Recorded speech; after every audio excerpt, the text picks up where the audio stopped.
So our current situation, Grady, is what? It says, do not hitting me with a stone. danger.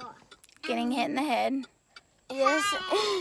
And Do not drive. can you tell him the other part? I can tell him the other I part. forgot. We're stuck on a mountain. I don't know if you can even see that. But we're climbing the mountain to a state park place up here, I think.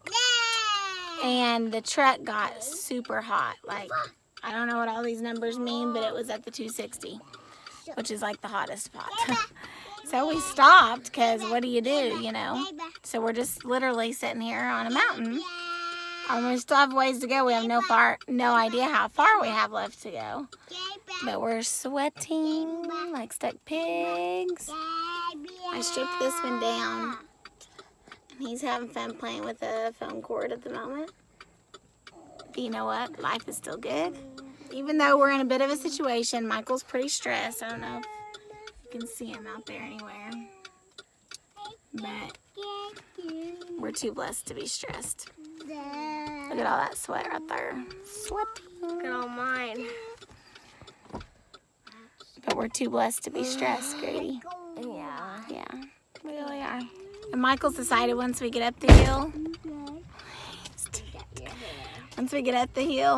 we're not saying anyway, he said, because people have been driving by and not even asking to help. He said, these people are just rude. Daggum.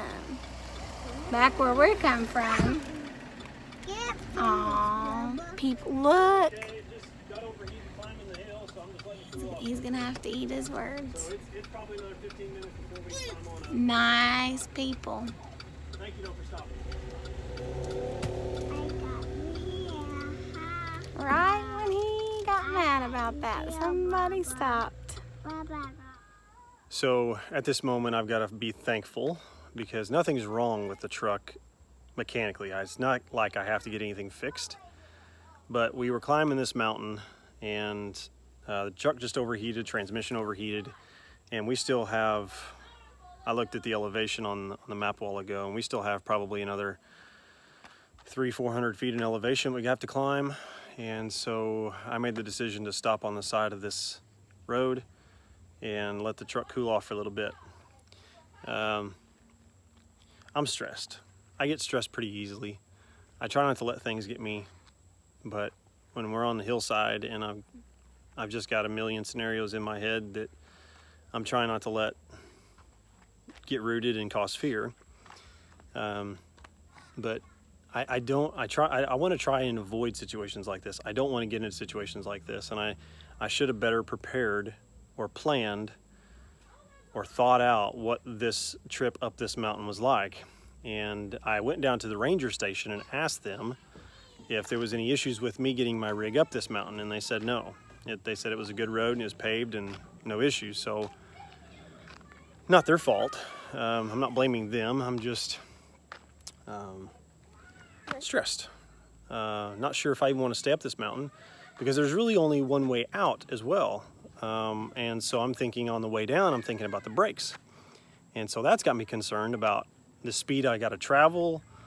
You know, I just, because I don't want to be going down this mountain the only way out and have issues with the brakes, and that'd be another ordeal. So my family safety is my priority. It's my biggest priority, and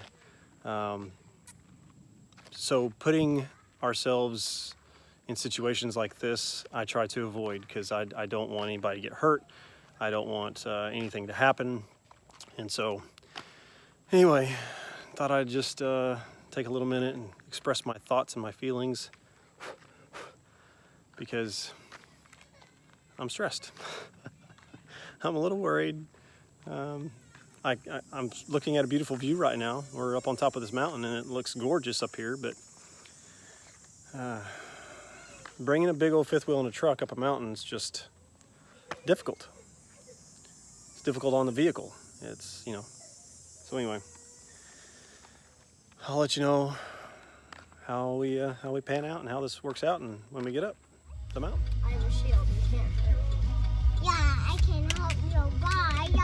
Yeah. That helps.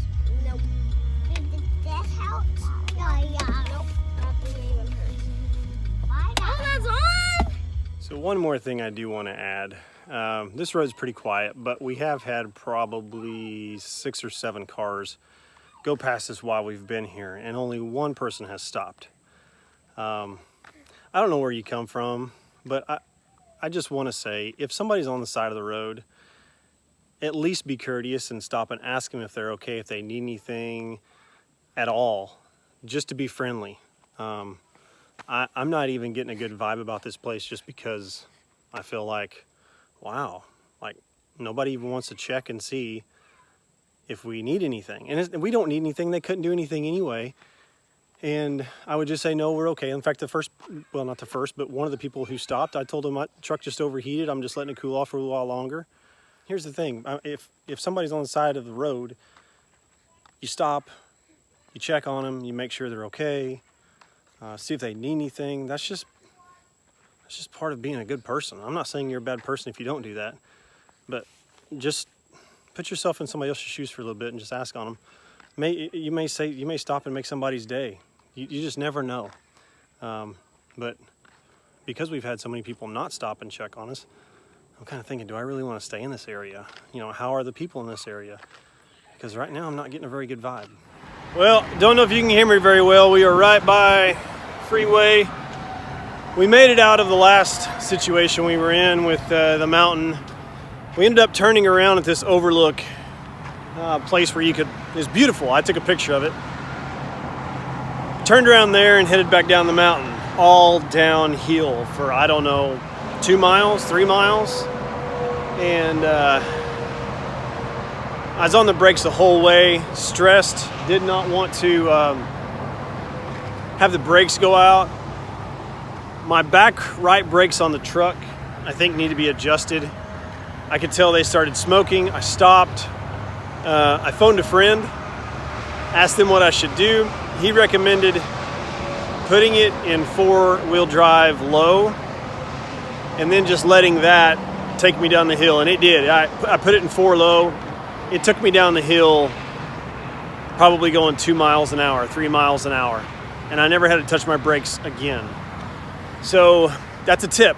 If you find yourself in a situation and you need to go slow down a hill for a long period of time and you don't care if people are behind you, put it in 4-wheel drive low, go like 2 or 3 miles an hour, and you won't have to touch your brakes. So now we are in another spot where I had to basically whip a U-E. And I don't know if you can see those black marks. Yep, that's from having to turn so tight with the 5th wheel, because we got on this road. It's a dead-end road. We was trying to find a place to get something to eat and a place where I could park.